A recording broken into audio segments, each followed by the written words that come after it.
કેમ છો મિત્રો? મજામાં? વામજા એજ્યુકેશનમાં તમારું હાર્દિક સ્વાગત છે. આજના વિડીયોમાં, આજના લેક્ચરમાં, આજના ટોપિકમાં આપણે જોવાના છીએ ધોરણ 10 વિષય હિન્દીનો પાઠ એટલે કે એકમ નંબર 7મો છે જન્મભૂમિ. તેમના સ્વાધ્યાયના પ્રશ્ન જવાબ આપણે આ વિડીયોની અંદર જોવાના છીએ. ઓકે, ચાલુ કરતા પહેલા જો તમે આ ચેનલને સબસ્ક્રાઇબ ના કરી હોય તો સબસ્ક્રાઇબ કરીને બેલ આઇકન દબાવો, વિડીયોને લાઇક કરો તથા આ વિડીયોને તમારા મિત્રો પરિવાર દોસ્તો સાથે ચોક્કસ શેર કરજો હો.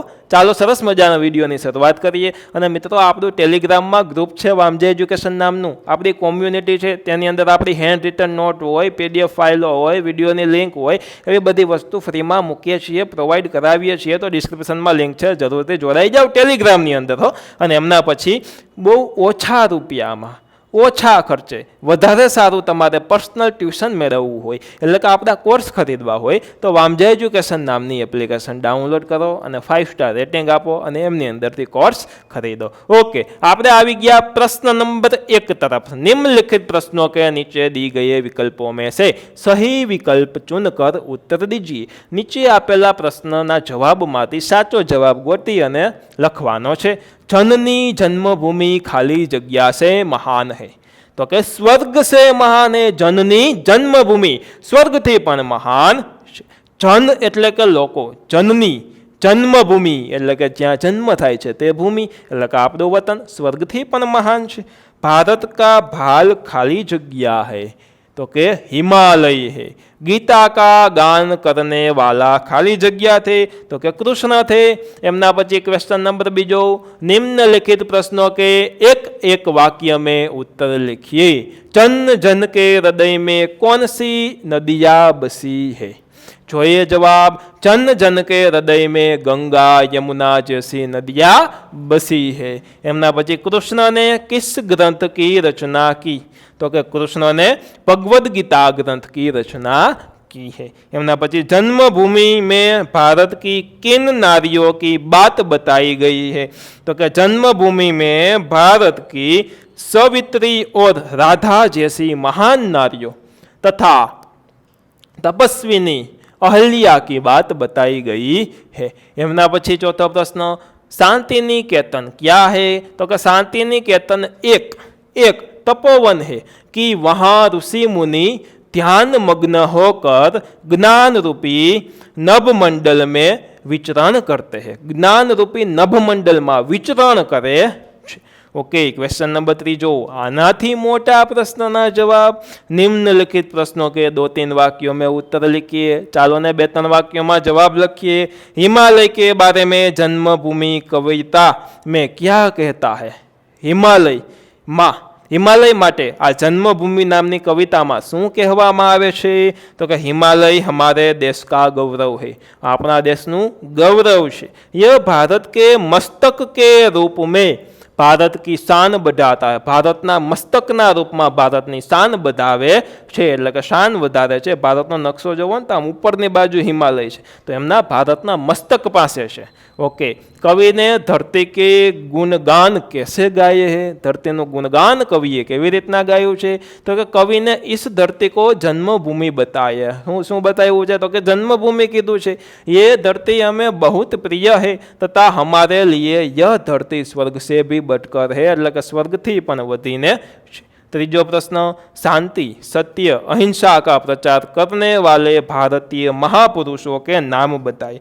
तो कि कवि ने इस कविता में शांति सत्य और अहिंसा का प्रचार करने वाले महापुरुष राम लक्ष्मण और कृष्ण का वर्णन किया है. कोनु? तो कि राम लक्ष्मण और कृष्ण वर्णन करीने कीधुं छे कि महात्मा बुद्ध, महावीर और महात्मा गांधी जी भी भारतीय महापुरुष है. आगे જોઈએ આપણે क्वेश्चन नंबर 4, निम्नलिखित प्रश्नों के 4-5 वाक्यों में उत्तर दीजिए. तो कि कवि ने जन्मभूमि को स्वर्ग से महान क्यों बताया? स्वर्ग थी महान शू काम कीधी छे? तो कि कवि ने जन्मभूमि को स्वर्ग से भी महान बताया है क्योंकि इसी धरती पर हमारा जन्म हुआ है. आज धरती पर आपको जन्म थयो छे और हमारा पालन पोषण भी हुआ है. जन्म से लेकर मृत्यु तक हमारी सारी क्रियाएं भी इसी धरती पर पूर्ण होती है और इस धरती से प्राप्त हुए भोजन को हम ग्रहण करते हैं और प्रकृति के उपहारों का उपयोग करते हैं. इसी धरती पर ही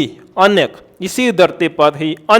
महापुरुषों ने जन्म लिया है और हमें प्रेरणा दी है और मुक्ति मार्ग दिखाया है। बीजो प्रश्न, जन्मभूमि में भारत भूमि की क्या क्या विशेषताएं बताई गई है? कई कई विशेषताओं बताई हुई है। तो कि भारत कवि की जन्मभूमि है और पर्वतराज हिमालय भारत का गौरव है। यहाँ गंगा यमुना जैसी पवित्र नदियाँ बहती है। केवी? तो कि गंगा यमुना जेवी पवित्र नदी वहे छे अने धरती पर चारों तरफ हरियाली छाई गई है, चारों तरफ हरियाली छवाई गई है। इसी धरती पर भगवान श्री कृष्ण ने गीता का उपदेश दिया था और सीता, राधा, सावित्री और अहिल्या जैसी महान नारियों ने यहाँ जन्म लिया था और ऋषि संत तपस्या करके सिद्धि प्राप्त करते हैं। एमना पछी त्रीजो प्रश्न, कविता के आधार पर भारतीय नारी की महानता का वर्णन कीजिए। भारतीय नारीनी महानता ऊपर वर्णन करवानुं छे। तो कि भारत भूमि महान नारियों की भूमि है। यहाँ सावित्री, सीता और अहल्या जैसी महान नारियों ने जन्म लिया था। शू कर्युं हतुं? तो कि जन्म लीधो हतो।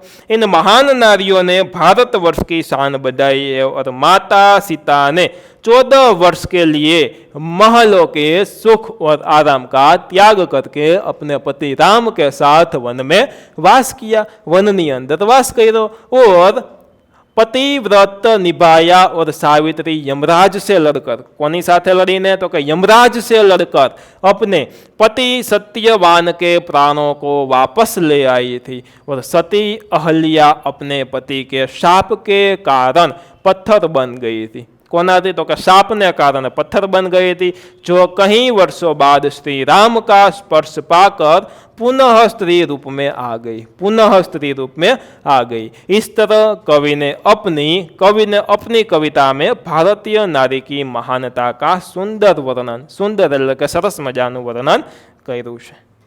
चौथो प्रश्न, भारत विश्व शांति दूत क्यों कहलाता है? भारत है विश्व शांति दूत, आखा विश्वનું शांति दूत શું કામ કહેવાય છે? तो कि भारत एक शांति प्रिय देश है। बराबर, शांति प्रिय देश है। हमारा इतिहास गवाह है कि हमने कभी भी किसी देश पर सामने से पहले हमला नहीं किया।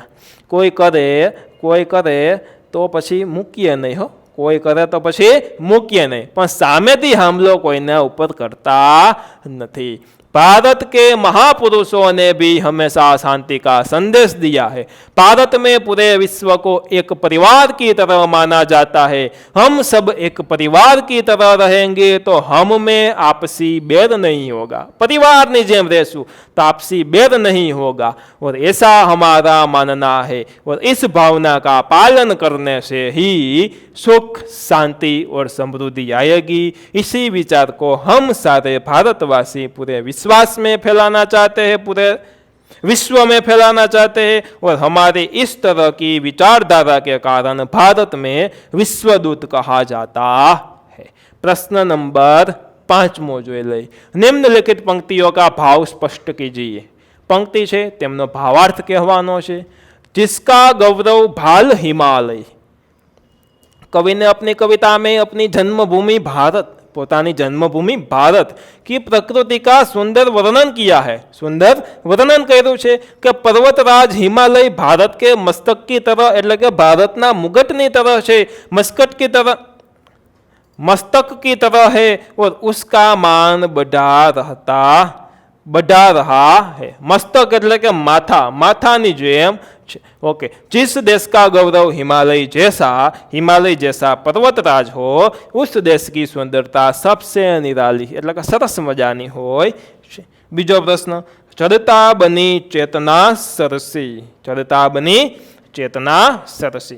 कवि ने अपनी कविता में बताया है कि हमारा देश सबसे महान है।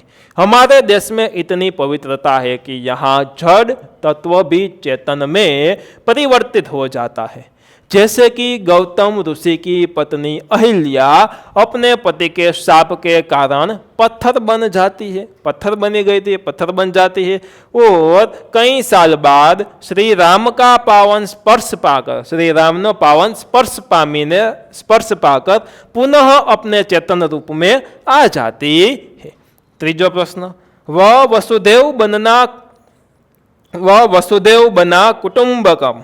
ओके, तो कि इस पंक्ति में कवि ने इस पूरे विश्व को एक परिवार की तरह, वसुदेव कुटुंबकम એટલે કે આખું વિશ્વ એક કુટુંબ છે, परिवार की तरह आखा विश्व ने, पूरे विश्व को एक परिवार की तरह बताया है। जिस तरह एक परिवार के सभी सदस्य प्रेम और भाईचारे से रहते हैं, उसी तरह उस विश्व रूपी परिवार में भी सभी को प्रेम और भाईचारे से रहना चाहिए और भारत भूमि सबको आपस में मिलजुल कर रहने की सीख देती है। मिलजुल कर એટલે કે હળી મળીને રહેવાની શીખ આપે છે। प्रश्न नंबर 6, निम्नलिखित शब्दों के समानार्थी शब्द दीजिए। समानार्थी शब्दों कहवाना है जननी माता, ज्योति एनु प्रभा दीप्ति, शिला एटले के पत्थर, विचरण एटले के घूमना भ्रमण करना, गौरव एनु थाशे गौरव गर्व अने अभिमान, गर्व अभिमान, पुनीत एटले के पवित्र शुद्ध। आनी साथे साथे आ पाठना सरस मजाना स्वाध्यायना प्रश्न जवाब थाय छे पूरा। PDF note, handwritten note, विडियोसनी लिंक वगैरह वस्तु तमने मळे छे वामजा एज्युकेशन नामनी टेलिग्राम चेनल में। तो चोक्कस तेमां जोडाई जाओ अने सरस मजाना ओछा भावमां एटले के व्याजबी किंमत में कोर्स खरीदवा माटे चोक्कस आपणी एटले के वामजा एज्युकेशन नामनी एप्लिकेशन डाउनलॉड करो। आजना विडियो में आटलुं ज राखीए छीए। मजा आवी होय तो विडियो ने लाइक करो, चेनल ने सब्सक्राइब ना करी होय तो सब्सक्राइब करीने बेल आइकन दबावो तथा आ विडियोने तमाम मित्र परिवार दोस्तों साथे चोक्कस शेर करो। फरी मळीशुं एक सरस मजाना नवा विडियो साथे। फरी पधारो। बाय, जय हिंद, वंदे मातरम। आवजो। धन्यवाद। अने तमारे जे प्रश्नना जवाब जोता हता ए सरस रीतना तमने मळी गया हशे आशा राखुं छुं। धन्यवाद।